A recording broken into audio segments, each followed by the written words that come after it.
right. So thank you for the introduction. Appreciate it. Good to see everyone. Um, so I graduated from UNK in 2006. I graduated from the University of Nebraska Medical Center in 2009, and I'm set to graduate from UNL in a couple of weeks. I think that means I've spent a lot of time in higher education. I currently work in higher education, and you might call me a little bit of a homer, but the University of Nebraska has treated me awfully well. So um, I think I don't know if there's some sort of discount at UNO to hit for the cycle on things, but at any rate, I wanted to chat just a little bit about what, certainly I still practice emergency medicine, and from a clinical perspective, we're certainly seeing the effects of COVID, both from a medical standpoint, but also mental health, and the ability for people to connect I think it's always been a really important piece of things. But now with the limitations we have with that limited direct connection, often with people outside of our closest sphere, is a challenge. And so thinking about how to bridge those connections and make the most authentic connections that we can I think is interesting. It's important. And when I started thinking about it, I thought a little bit about what this, we've got a little bit of a historical precedent. 1918, the influenza pandemic, and certainly that was a different time. But it's interesting, as I started reading and looking more, you see all of these parallels that start to emerge from the experience that was had then, and then thinking about how some things are different now, but how much has stayed the same. And so I want to take just a moment, mostly not that I have specific content expertise in the history of the 1918 pandemic, but I think it's just interesting to think about how the importance of those authentic connections is remaining consistent. And then there's some, in doing that reading, there's some resources that came out about how to connect the network, even when we're not close in physical proximity. And then at the end, we'll have some time to chat in sort of a small group informal discussion. And being on a college campus, being on Creighton's campus with I'm in the graduate professional side of things, but the undergrads, I think back to the UNK experience that I knew, and how that must be so very different for those folks. Things like the blur on the left-hand side, I think that's me playing intramural hockey. I think I was as athletic on skates as that looks like. We were actually, looking back, we were intramural champions, and I have no idea. I don't know what kind of division structure there was, but our goalie had to be pulled from one end to the other by holding on to someone's hockey stick, pulling from one end of the arena to the other. So, those sorts of experiences are just so very different. And even, the picture on the right was able to participate in summer advising and enrollment back in the day, and how that was such a interesting connection that now is obviously very different. And I think, the undergraduates are certainly seeing that, and we're certainly seeing that in the new realities that we've all been facing now. And just, at the point when we start to get used to it, then the second wave comes around, and we have to sort of go back, or we need to go back to some of those more onerous restrictions. And so it's just been a very interesting time. And as I mentioned, thinking back to 1918 and the impact on both isolation and the physical health of the country was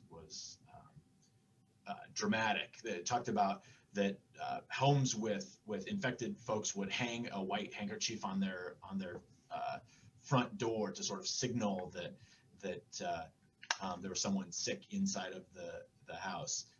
There were certainly public health efforts, but some of the quotes that stumbled across, people would make sure you were kind of knock on the window and kind of make sure you're still alive, and that was about it. But sort of the dark jokes and anxious gossip and those sorts of things were still prevalent then.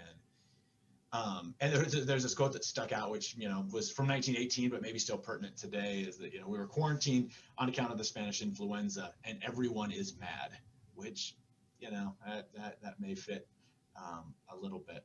And particularly, I think it was a little bit long, but the quote that early 19th century Americans also struggled with the sudden loss of strong community ties, and experienced that to many even outweighed the fear of a deadly and contagious disease. And that sort of really human aspect of influenza is clearly, or of the current pandemic is certainly true as well. And just like in 1918, sports were a significant portion of things. And St. Louis particularly hit hard, canceled its football games and other sports activities. There's actually, I don't know that it made the final cut, but there's actually a picture of I don't know if it was from a football game, but kind of everyone lying down in a stance, and everyone had masks on. So it was a different time, but in many ways the same. So you think about technology and how to connect in that time,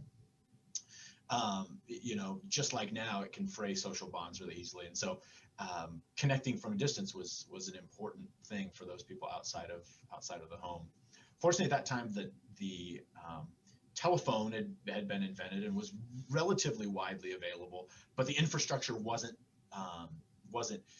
present or available to support everyone spending a bunch of time on the telephone. If you imagine the old switchboard operators manually plugging in and out cords, the telephone system just didn't have the ability to keep up to the high volume of traffic. It'd be like if in the current time we had Zoom, but we all had dial-up modems, and so it's something, but it's not perfect.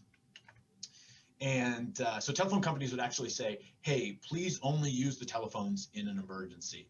And if you think about the parallels between 1918 and 2020, where we're at, they had newspapers, we have the internet, they had telephones, we have cell phones, which obviously do much more than the telephone capabilities that we sometimes rarely use, and then things like radio and television.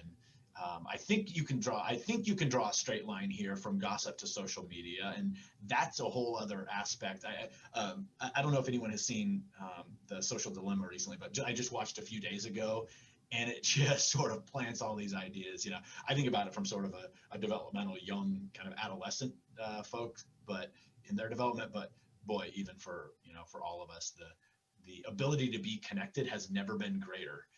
But that also is sort of paradoxically without pitfalls. They had cartoons in the newspapers, and we have 21st century cartoons or memes. There's actually one article that I stumbled across it's basically, I think it was in the Atlantic, but it was basically talking about how people have memed through the pandemic. So at any rate, so as I mentioned, we've never been more we've never had greater ability to be connected. I mean, basically on the turn of the hat, we have moved from in-person activities to so much of our daily lives and activities being conducted by video conference. Certainly professionally, that's, I think, been true for those of us who have the flexibility, the luxury to spend time socially distanced and not having to be on the front lines of care or other essential workers. And so all of that then brings the question, all right, so if at the same time we have this great ability to connect, why do we have the challenges that we do with connecting and maintaining those authentic relationships and connections? And so the question is not can we do it, but how do we do it? And so there's the university. I stumbled across the University of Colorado has a website that's shown here, that's referenced here, that really pointed out a few different ways. Now theirs was sort of focused on undergrad or college students, but I think changing some of these made it really applicable for all of us. And I'll just start with food, because why not? It's lunch, and what's more motivating than food? And simple things like at-home coffee dates, or in Nebraska in December, it's not ideal for a picnic, but it was 70 degrees a couple weeks ago, so those sorts of things are options. Or virtual, if it's outside of your extended reach of people. things like cooking to dinner together virtually, as the picture shows, maybe having a glass of wine or a drink while you're doing that makes it a social event.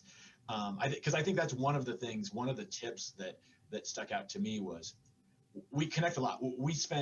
I think we all spend a fair amount of our time in this exact modality of communication. And so to just kind of sit around and talk and like interrupt over people and people who may not be as familiar, and there's always that awkward, like, oh no, you talk. Oh, okay, I'll talk, you talk, that sort of thing. And so I think having some activity that allows you to talk, allows you to connect, but allows you to connect in more authentic ways is helpful. And things like free online cooking classes may be helpful.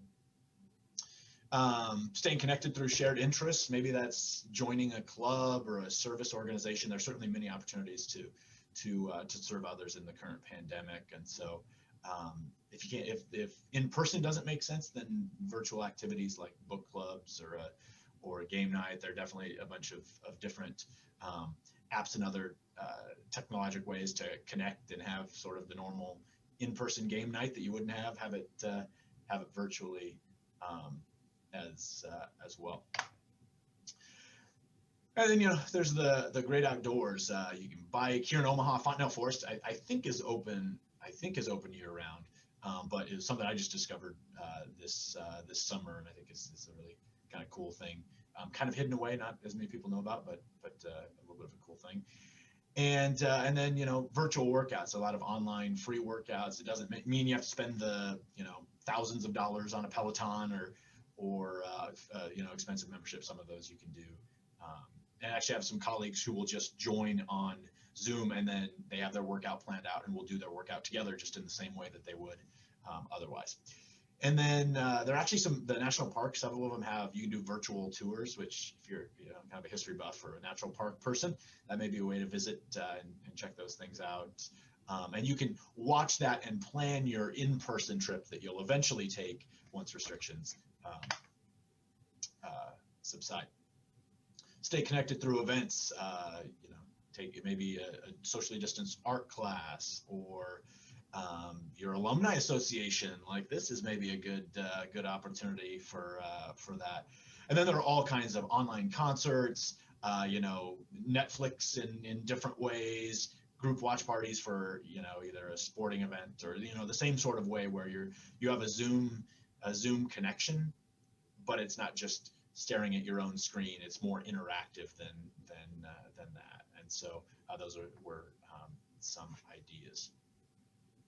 So I don't think there's a magic, a silver bullet, but I think in some of the ways we initially connected have become either a little tiresome or limited in their ability to really connect authentically. And so hopefully some of these ideas spurred some interest in ways to get connected and stay connected with friends and family.